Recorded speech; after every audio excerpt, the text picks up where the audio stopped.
Not guilty of... That day, the courtroom addresses an unprecedented legal matter. Inside the court, the judge notes this marks Georgia's first such case. This trial represents only the second national prosecution of its kind. A parent faces severe criminal charges alongside actions taken by a child.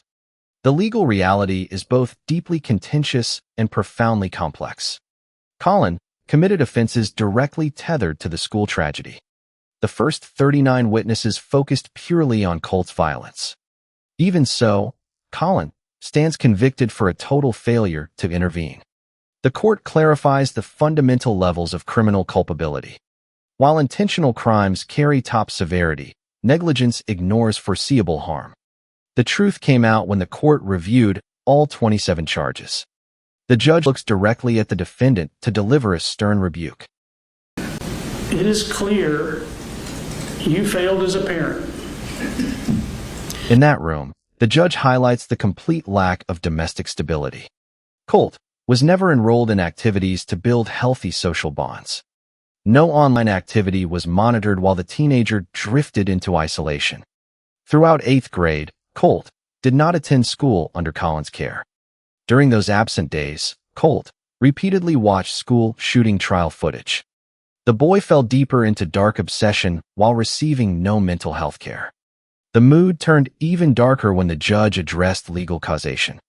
Colin was convicted because obvious warning signs were repeatedly ignored. No parent expects their child to commit an unimaginable atrocity.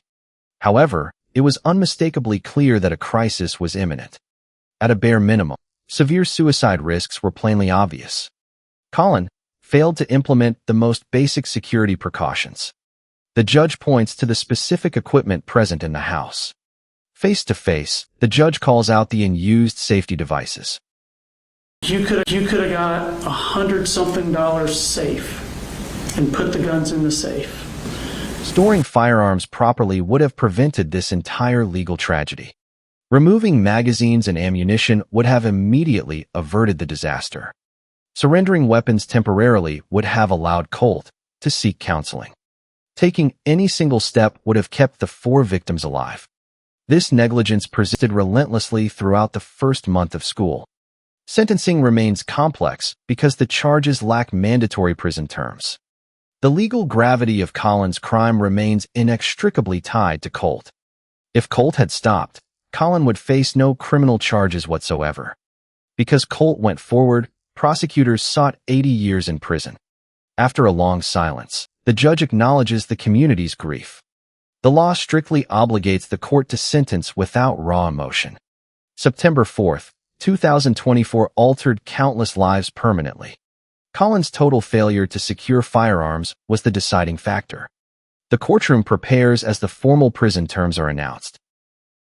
Your acts on the Appalachia School.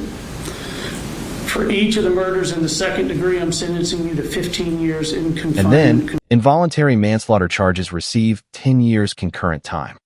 Cruelty to children charges also carry concurrent 10-year sentences.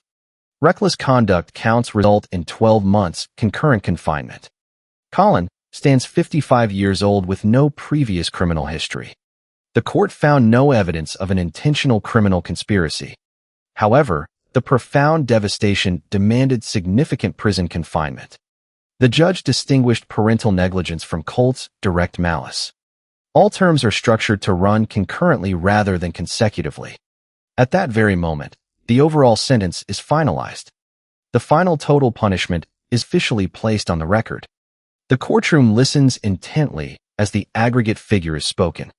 The gavel prepares to fall on the contentious legal proceedings. I'm going to have the sentence filed presently.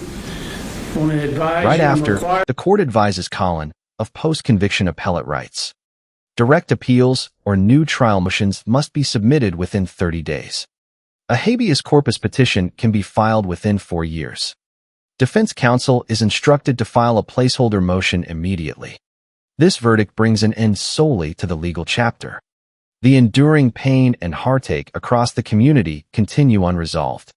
The judge expresses deep sympathy and wishes peace for all families. With those final remarks, the formal court session concludes. Away from the noise, the historic sentencing hearing officially adjourns.